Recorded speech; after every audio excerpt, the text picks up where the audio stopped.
Howdy, stranger. Thanks for tuning in yet again. I am covering a topic that I have been postponing a very long time. Let's just say that I've saved the best for almost last.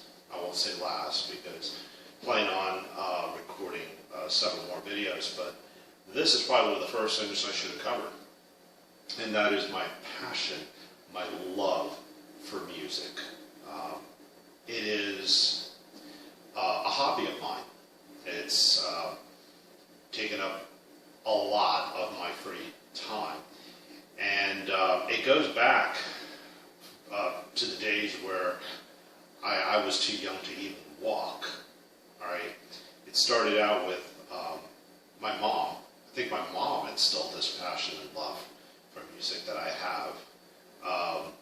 When I was still in her womb, she used to sing songs to me.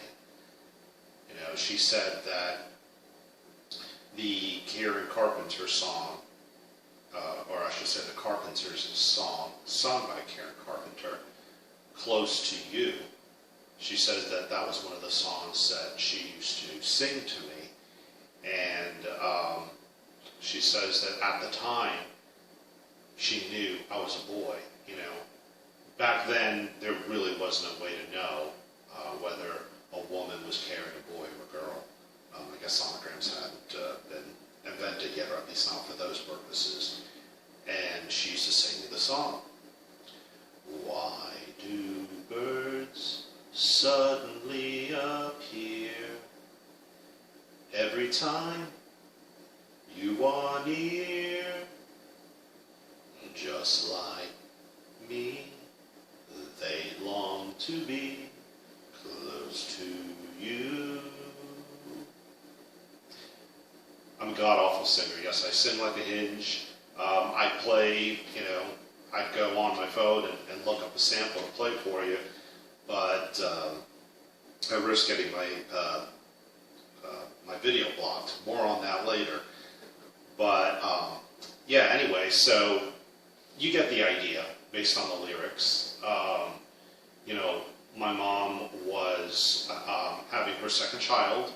She was now an experienced mother, and she felt a little bit more ready and a little bit more prepared and knew what to expect, and she was very excited.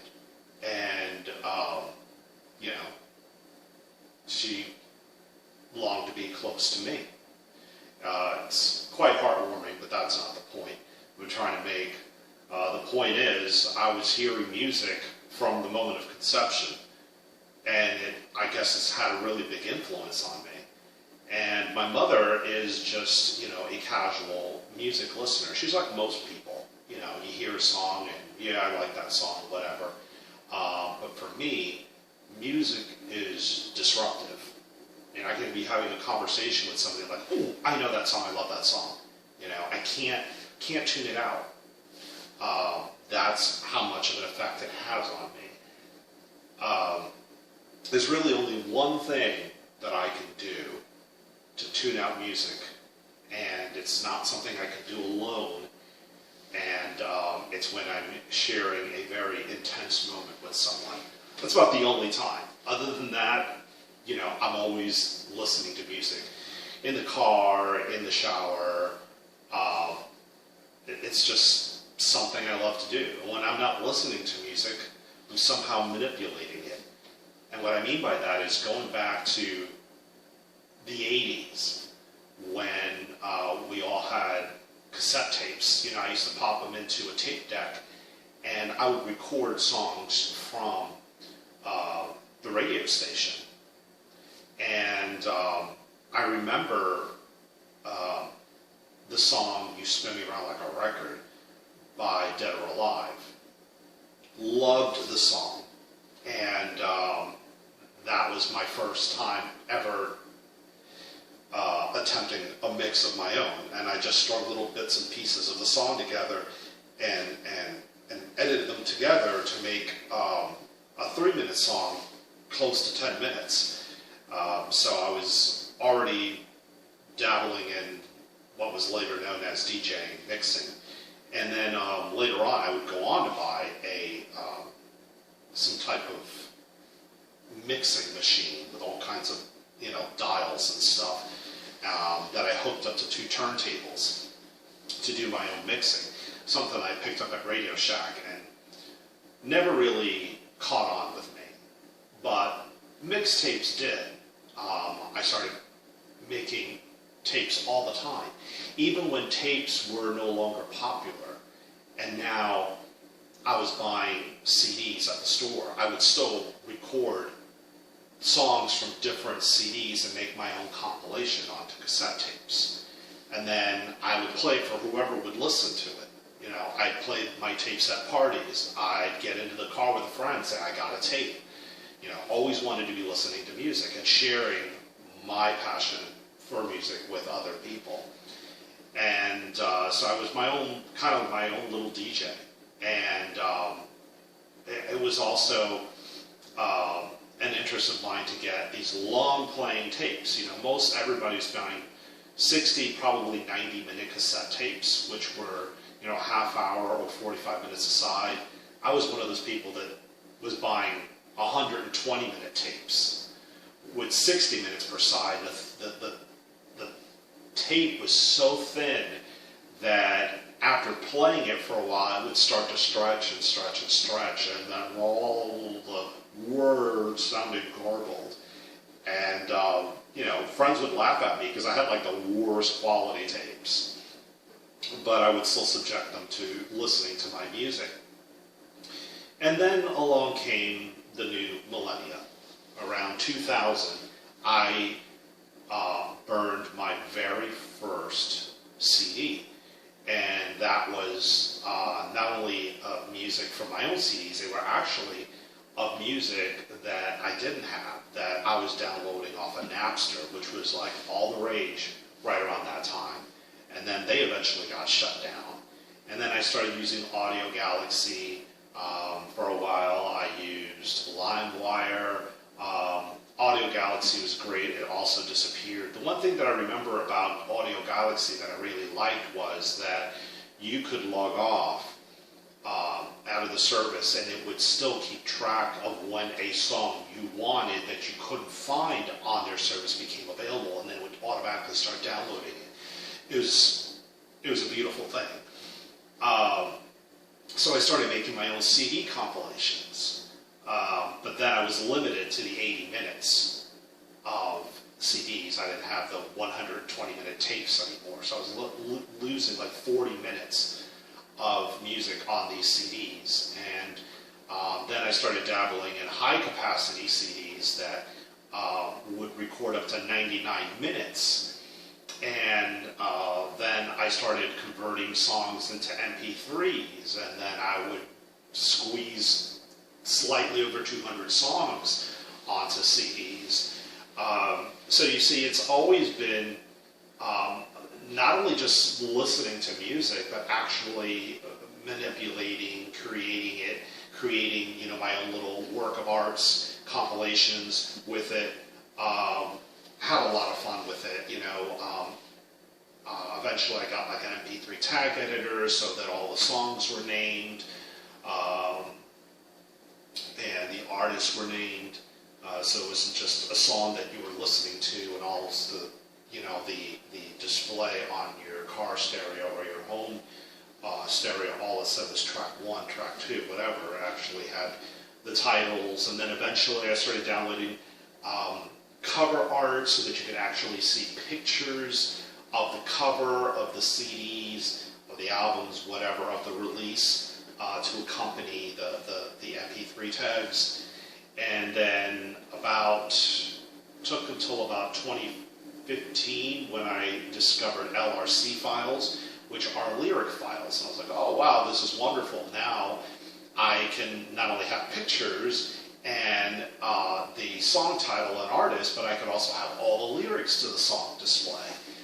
And I discovered the song lyrics option on my ZTE ZMAX phone. What I liked about the built-in MP3 player in that phone is that it showed you a picture of the art and also just a few lines from the song, and you could almost do karaoke with it because it would like go into bold as the song lyric was being sung. Very interesting. And then I got, there was some glitches with that built-in program, so I got an MP3 player called Pi MP3 player, Pi, and it didn't support the LRC files. So now I've switched to something called Musical.ly, and it does support it. The problem with it is that you have to choose either between the cover art or the lyrics file. You can't see both at the same time. So I'm still in search of something that does both, like that first program or that first app that was built into my phone. And there's been other apps that I've downloaded. There's also an app called, I believe it's DJ Edging, which allows continuous break-free music. It takes your songs, and as one is fading out, the next song in your playlist is fading in. It's really cool. It's, I believe, a very powerful program, and I really believe it pushes our phones to limits as far as what it can do. And it shows you two little pictures of keyboards, you know, playing the songs. It's very nice. It's kind of glitchy, but I recommend it if you have a passion for music like I do. And also, not only do I want a nice organized collection of you know, MP3 playlists and CDs and all that, I have, like I said, I'm one of those people that makes mixtapes for people. I don't even know why we still call them mixtapes, because they're really not on tapes anymore. They're now, there's really no way to share music anymore because tapes are obsolete and CDs are on the decline.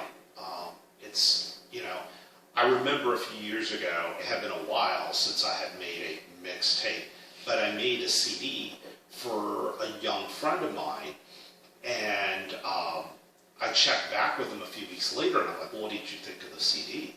And he's like, well, to be honest with you, I really don't have any way to play it. He's like, can't you just put it online for me? And I was thinking, oh my God, how, you know, I don't know what was the word that I thought of at the time. It just seemed so impersonal. You know, I like the CD because, I mean, you can put the art right on the CD. You can actually put it in a jewel box or at least in a sleeve and maybe decorate that as well. And you can hand something tangible to somebody. But to tell somebody, oh, go online and click on here and click on there and so you can listen to my music, it was a bit of a turnoff to me, but I understood he really had no way to play it. I mean, he might have had a DVD player. This is going back almost 10 years ago. But even DVD players, a lot of people don't realize they play CDs. And if you put the music, which I've never tried to do yet, that's the one media I haven't conquered when it comes to music. I have recorded video onto CDs, and that's probably a whole other discussion for another time. But I've never burned MP3s onto a DVD because you can't really play them in the car. You know, most cars don't have DVD players. So I'd be limited to playing them in the house. So I might as well just play, you know, plug my flash drive into my Blu-ray player, or, you know, just stream them from my phone, which is what I do now. I now have a Vizio SmartCast soundbar, and I just stream to that. So I'm not even using much CDs anymore, but it's nice to be able to give it to somebody as a gift. You really can't do that anymore. But it got to the point where sharing music with just my friends wasn't enough. I really wanted to share my music with the world. And I finally had a chance to do that probably back in 2004. I found out about a service called Live 365. And, you know, it required payment. I mean, you had to have a membership. You had to have a paid membership. A lot of things you can get online for free, but this was not one of them. And it was very limiting because in exchange for the 20 bucks or so a month that I was paying, maybe I was paying 10, 15, I don't know, maybe as much as 20. I got like 100 gigs, not even gigs, it was 100 megs of hard drive space on their server, wherein I can take my music collection and upload it and stream it. And it was a radio station, which I called Gen Xers Hit Parade. And it was music from my lifetime, from birth to that time, 2004. So I was playing many years of music, let's say over 30 years of music. I hate dating myself when I talk about some of these things, but I really want you to understand. So 2004, I started this radio station, and they were having, at one point, a contest. But even before I talk about that, I did everything I could to promote my radio station. I told my friends about it. I sent them the links, probably emails. I created a newsletter. I would email everybody I know. My mom supported that endeavor. She would get up first thing in the morning at the crack of dawn, 5, 6 o'clock in the morning, and tune into my radio station, just let it stream. She wasn't even necessarily listening to it, bless her heart. She just really wanted to help, and she figured, well, what's the big deal? I just click play and walk away.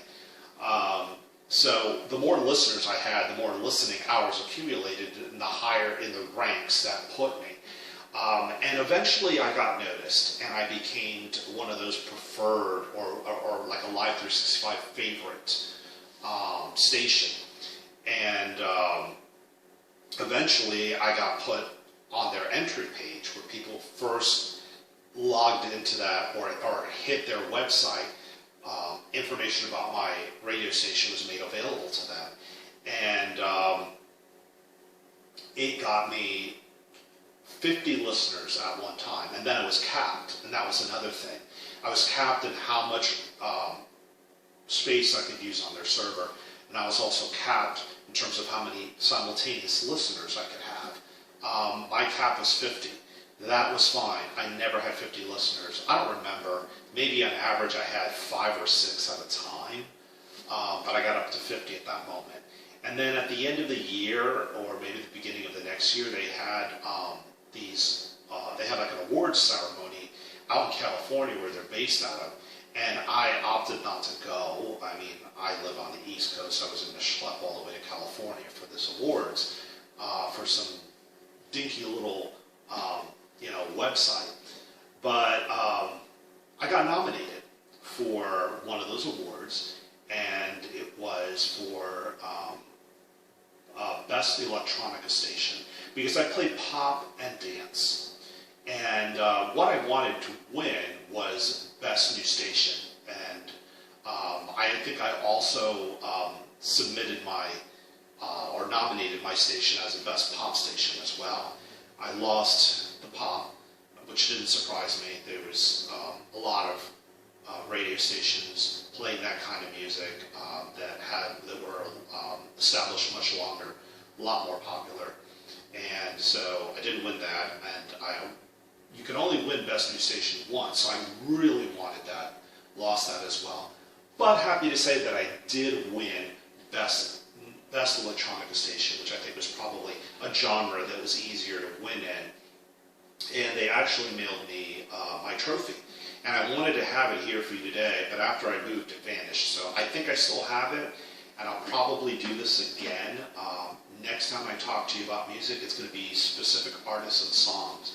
Now I just wanted to speak in general about music and my passion for it. I then went to law school in 2007.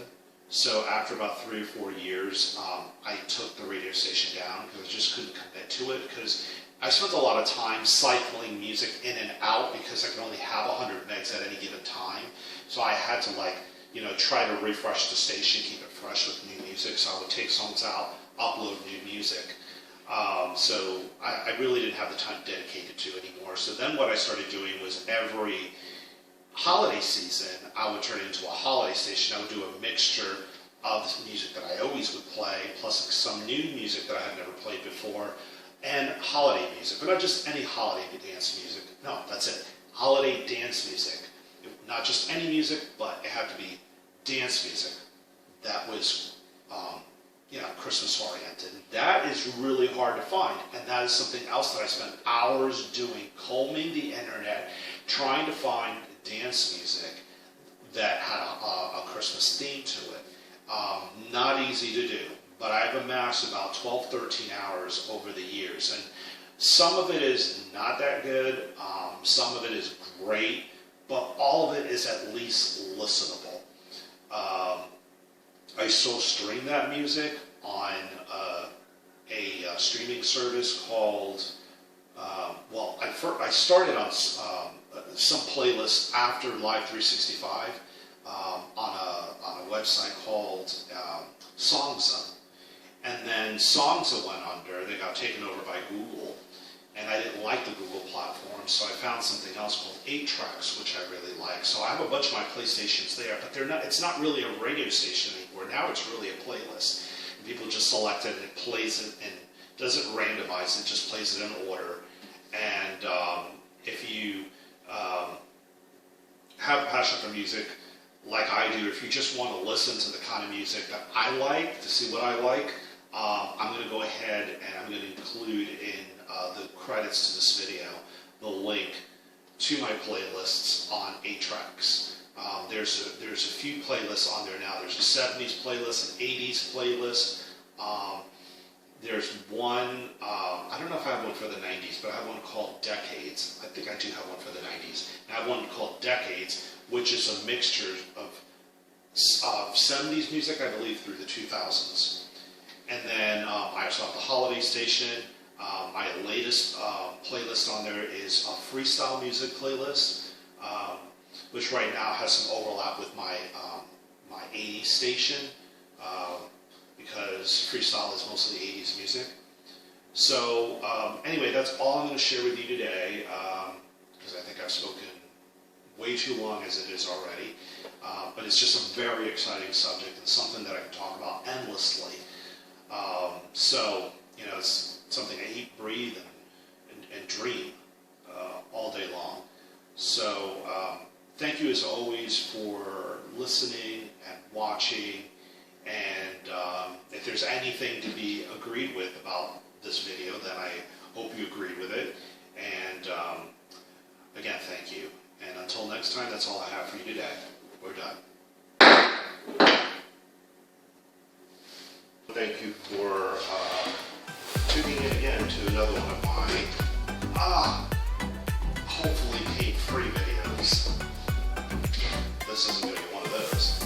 Effective December 31st, 2019, 8Tracks discontinued its streaming service but will resume should they find a buyer. As of March 1st, 2020, they remain closed, and so links to my playlist there will not be published.